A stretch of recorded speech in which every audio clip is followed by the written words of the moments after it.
Hi, what's going on, everybody? This is Mark from SolarGames, and today we're going to talk about the most ridiculous thing that's happening in Magic right now. I can't believe this video is actually happening because I felt like this was okay. To be fair, I felt like yes, Magic was always going to start increasing prices, whatever.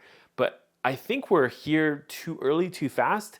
But at the same time, as a person who loves Final Fantasy, as a person who's literally played the game from Final Fantasy 6, 3, whatever you want to call it, 3 in the US, 6 in Japan, I really felt like, in a lot of ways, that this is a set I was really looking forward to. And as somebody who basically stopped like caring about Magic for a long time, like to me, I was like, Final Fantasy, I'm waiting for the Final Fantasy set. Okay, before I get too far, today's video we're going to be talking about the Final Fantasy set, and realistically, really about whether the Final Fantasy set is just too fucking expensive. Okay, let's be honest, brutally honest here. For those that are living under a rock, didn't see what's going on. Yes, Final Fantasy and Magic is collabing. They're releasing this giant set that's like this Final Fantasy set within Magic. So you got all the main characters, and they're doing this in a way that's not just like, hey, it's Final Fantasy 6 or 7 or 8, 9, 10, whatever. They're doing all of the Final Fantasy, and they're just kind of like hand-picking characters from different universes or different, games, and then kind of smashing them into one set, essentially, right? And it's pretty huge. They did announce this a while back with Universes Beyond and different like collaborations they're going to have in the future.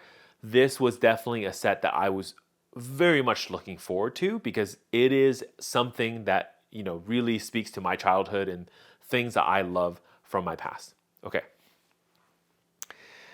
And this is one of those things where even a long time ago, I was thinking, look, if we're going to have Universes Beyond, at least let's have Final Fantasy. And yep, we have it now. So it's good.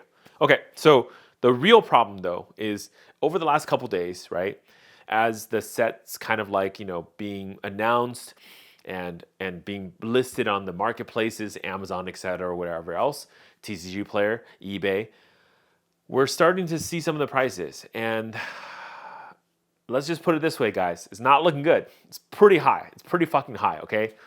Like, give you some examples, right? So the collector booster, right? So this is the like, is it collector's booster, guys?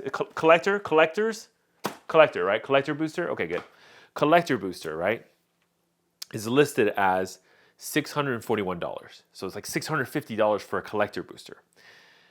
Now, before people start thinking about like, oh well, that's fine because this is a Universes Beyond set, whatever. No. This set is standard legal. So for those of you guys who are not Magic people, hey, Grand Archive fans, in Magic,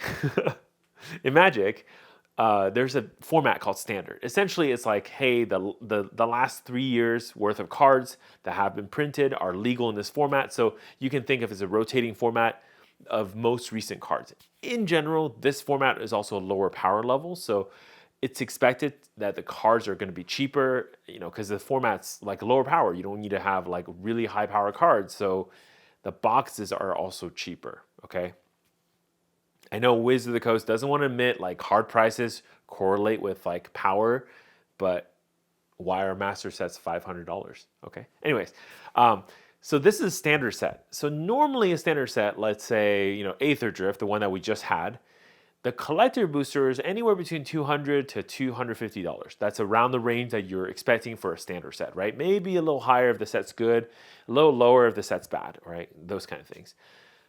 This collector booster is $650, okay? And okay, so let's continue. If you're also a collector, but you're on the Commander side, EDH side, right? The Commander collector booster set, this is the box of 4 of them together, is $1,275 for just 4 decks. Okay, so that's average of over like $300 to $400 per deck. Sorry, it's over 400. Yeah, it's 400. Wait, 300. Yeah, $300 to $400 per deck. That's insane. That's super crazy, right? Now, if we look down a little bit at the pleb zone of normal people who just want to buy cards to play the game, because it's a game, right? It's, like it's supposed to, all cards are supposed to be worth 0. Apparently they're not. Your commander deck, the deck of 4, not the collector version, just the normal version, is going to cost you $411 right now. And these prices are based on TCG Player. You can look them up. Obviously, by the time I have done this video uploaded, the price will not be the same as what you see online. That's expected, of course. You guys are not dumb, you know. The Play Booster is at $180. This one, we'll put a little bookmark on this. We're going to talk about it a little bit later. This price is interesting. And of course, the most fucking dumb part about this is there is a thing called the starter kit, right? Normally, I don't even talk about this thing because this is like the entry product to Magic. And honestly, in my opinion, this thing should be given out to players for free at a store, right? But I don't know why Wizards of the Coast is selling these. Even if you're new to Magic, do not buy this. This is just a waste of money. But this thing is $30. And here's the thing, right? All of these products, I'm listing these prices, these aren't just some high price that somebody's, some store's pegging at this price. Like, oh, this is the price. They're selling at this price, right? Example, the collector booster, the $650 box, we've sold 300 of those already, okay? The collector's commander decks, 40 of them sold at the 1,300 range, right? The normal decks, over 100 sold. The play boosters, 361 of those are sold, okay? And even the stupid fucking starter kit, literally you're going out there buying like demo decks, right? You're fucking idiot, go literally paying money for demo decks. 133 of those have been sold. Blows my mind, right? So yes, right? Is the cost too expensive? Abso-fucking-lutely, right? While, okay, play boosters, I understand, like, we've increased the price. It's the draft booster, set booster combined together, whatever bullshit marketing that WotC wants to feed into us and make us believe that we're getting more value. It's the same fucking cardboard, right? Actually, it's less cardboard that they're charging more money for. Okay, fine, whatever, right? It's a lot of money. Now, the play booster is really kind of a special case here, right? It's not much more increase because normally play boosters now are like 150, 160 out of the gate, maybe 170. So 180 really isn't that much. But part of this is hinting to me of something else about the change, or maybe at least early data showing me about the market that's interested in paying this much money for Final Fantasy. So as you can see from what you're looking at, a lot of the purchases for the Final Fantasy products is for collecting, all right? So whether it's a collector who's like probably not even a Magic player, who's coming into this game new and saying like, I want to just have some cards, buying the collector booster, buying the commander decks, etc. Or it could be like people who are, I don't know, scalpers, whatever, trying to flip because they're thinking, collector booster, traditionally this thing's low printed, this set is super hype, people are super hyped about it, like people have been talking about this set for over a year and now it's finally here. Let's buy up as much as we can because we can always flip it for more later. That's the kind of thinking, right? So I don't know which side this is, but the data, the fact that, play booster, right? Normally the thing that's lower cost, more accessible, and effectively right now, the only thing that's on this list that even seems reasonably cost is actually has very low transactions and sales, right? I mean, it's only sold 361 copies when the collector booster has already sold over 300 copies. That tells me that, again, right now, at least right now, the people who are buying this thing are absolutely the collectors. The players are kind of staying away from it for now, okay? So this indicates, of course, two things, right? Number one, of course, Commander's killing it. Like you can see, Commander's doing really well. They're selling $1,300 decks, and people are just buying them. They're like, whatever, yeah, here's some money. Here's $1,000. Have fun. In addition to that, right, Magic, honestly, is turning into a collector's game. Now, will this data hold? Will that, probably not, because as the data kind of flows forward a little bit more, we probably should expect that all the prices kind of come down a little bit. I expect, of course, the play boosters to also start selling, like starting to really ramp up on sales, because we're just starting sales. Like literally, we've had like 2-3 days worth of data. It's really not that much data to kind of go off of, right? But no matter what this is telling me is that, by and large, yes, Magic is moving towards collector space because even from the creator perspective, look at what they're doing, right? They're making a set that's highly collectible, that's really targeted for an audience that is not traditionally your Magic players to purchase. And so there's that, right?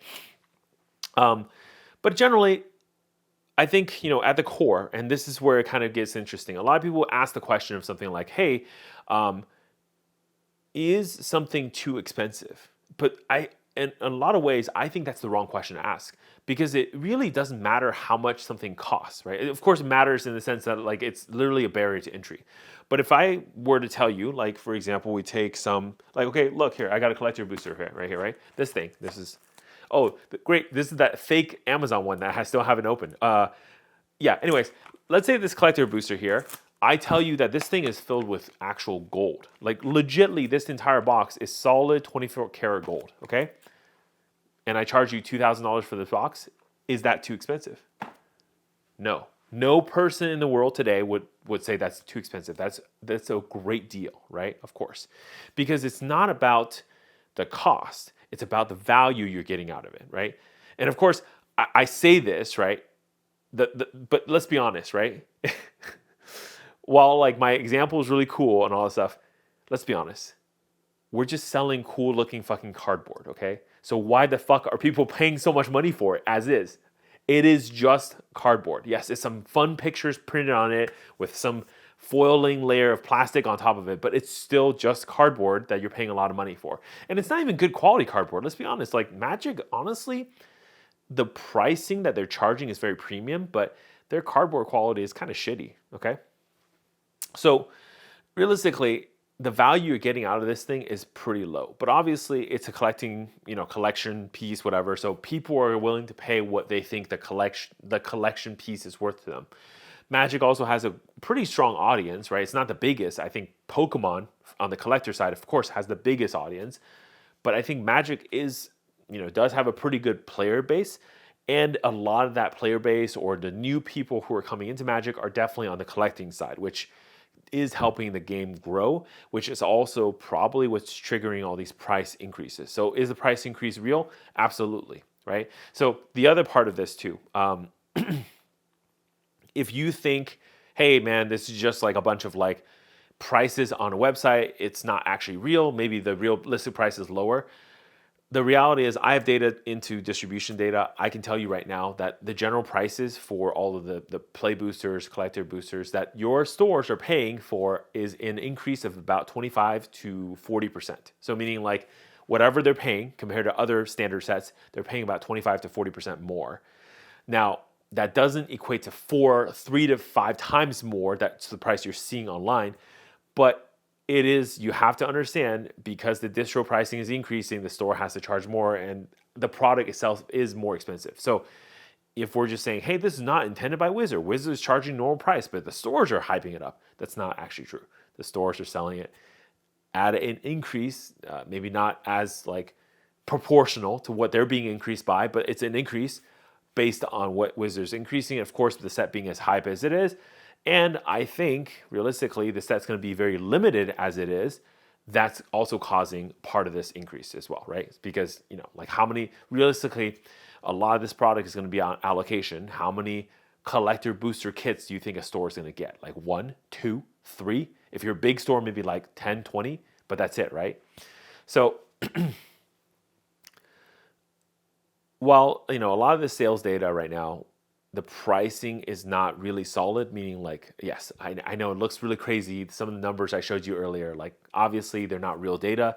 Sorry, they're real data for now, but they're not going to be real forever because this is pre-sale season. It's mostly inflated right now, but it's going to come down later, right? So the general signal still is that the prices are going to increase. But the real problem of this, or the real intent behind this, is that Final Fantasy is just a test. It's a test of the market. Because the Wizard of the Coast has never done this before, where they've made a standard set this expensive, right? And of course, there's a Universes Beyond label slapped onto it and all that stuff. But there's never been a case where a standard set has been at this cost structure yet. Now, this is the first time we're doing it. So the real problem, really, I believe, is that we're testing the market. We're seeing what the market is able to bear. We're seeing what people are willing to pay. And I mean, whether you like it or not, the reality is the market is holding, sustaining, and paying for this price. As far as I can tell, on Amazon, collector boosters, those Commander collector booster, whatever kits are sold out, gone, okay? And most of that reason is because on Amazon, the pricing policy is such that you can purchase at whatever price. Let's say they sell the collector booster at $600 or whatever, right? Let's say. If the price goes up, they'll keep the price. If the price goes down, they'll actually ratchet you down. So Amazon, and you can cancel anytime. So let's say at the end, like right before they deliver, you're like, you know what? I don't really like it. I don't want it. You could just straight up cancel, and they won't charge your card until, of course, they ship. So buying this stuff from Amazon is actually probably the smartest idea. I would say that's way smarter than buying from TCG Player, but it is what it is. So obviously now Amazon has already sold out. So of course everyone's flowing back into TCG Player and buying there instead, because you can't actually get a collector booster on Amazon of this right now. Maybe they'll restock. I'm not sure, right? But what kind of signal do you think this is getting Wizards, right? When Amazon sold out. These stores on TCG Player are selling really well. So if I'm the store, I'm buying, let's say, a collector booster for, I don't know, $600 or whatever from distro, right? I don't know what the real, I forgot what the real pricing is. Like, I think it's like $400 or something for the collector booster, a collector commander sets, right? Like you're buying like from distro for $400 and you're selling for $1,300. What's the next logical thing I'm going to do? I'm going to go back to my distro and say, give me like 10 more, and then sell all 10 on TCG Player and keep going, right? But realistically, this thing is not an infinite loop, because you're going to get allocated. The distro is not going to say, oh, you, Mark, from SolarGames, you're a great guy. You ordered 100 collector boosters? Sure, I'll screw all the other stores and give all 100 to you. There's no way, right? So if they get shipped, let's say 200, they're going to do their allocation. Every store gets like 1, 2, whatever. That's it, right? A lot of this stuff is based on your past sales with them, how much you're purchasing from distro, like that kind of stuff, right? So if you buy more, usually you get more on the allocation. Totally understand, right? Normal shit, normal human stuff, totally fine. So a store can't actually infinitely do this, which is why they have to like harvest as much as possible from like 1 or 2 sales. I get it, but I also don't get it. Personally, my personal opinion on this is I think a store can, on this like super hype as fuck sets, try to double their money. Meaning like, hey, if my distro pricing is 400, sell it for 800. I think that's pretty fair, right? But that's the limit. Like literally that's the upper limit of what I would sell is double that, and that's it. If I'm tripling, quadrupling, like it just feels really bad, especially in this pre-sale region. Like if you hold on to this thing for 20 years and the price is, I don't know, 30x, I think it's fair that you can sell it for 30x, right? Like if you have an alpha booster from like whatever, 35 years ago, fine, sell it for whatever you want to sell it for. But not for something that's literally not even out there yet. Guys, no one has this product. We're pre-selling the shit and we're already 5xing the price. It's kind of insane, right? But this is a good indicator, because as these stores are ordering from distros, as Amazon's selling out, WotC is getting signal of, number one, it's selling really well. Number two, print more, right? Because they're leaving money on the table. Whenever they can't sell one of these to a consumer directly for, let's say, $600, and instead they're having some store purchase from a distro for, let's say, $400 and sell it to the same consumer for $1,300, right? They're losing money. So WotC would rather print more and sell and try to get the pricing around like $600 to $700, whatever their MSRP is nowadays, right? So again, the reality of this is that the price will come down. I'm pretty sure WotC is getting good signal on this, but the set is selling extremely well. You can't deny it. It's hype as fuck, and it's exactly what we all expected, because look, it's anime, it's Magic, it's like all the things that people like put together, right? And honestly, it's a good IP, right? Final Fantasy has a much stronger IP than Magic the Gathering, of course. And they have a lot of good fan base. And so, you already have a bunch of people who are Final Fantasy people rushing into Magic to try to buy the set out, right?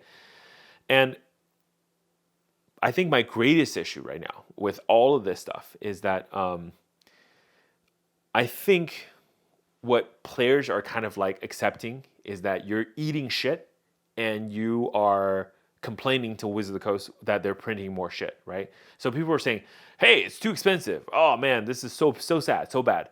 But you're buying it, and people are buying it. So if you want to stop eating shit, you just have to like actually stop eating shit, because the more of this you eat, the more they're going to print, right? Of course. Because reality is that, with all the other card games that are out there, right? You're paying this premium for some premium card game, except what you actually get is basically a card game that is too large for its own good, that's printed on like cheap ass cardboard, right? And I think like, shouldn't you as a consumer demand better? That's going to do for me for today. I'm Mark from Solar Games. I hope that's helpful. Yeah, it's really expensive out there. Stay classy.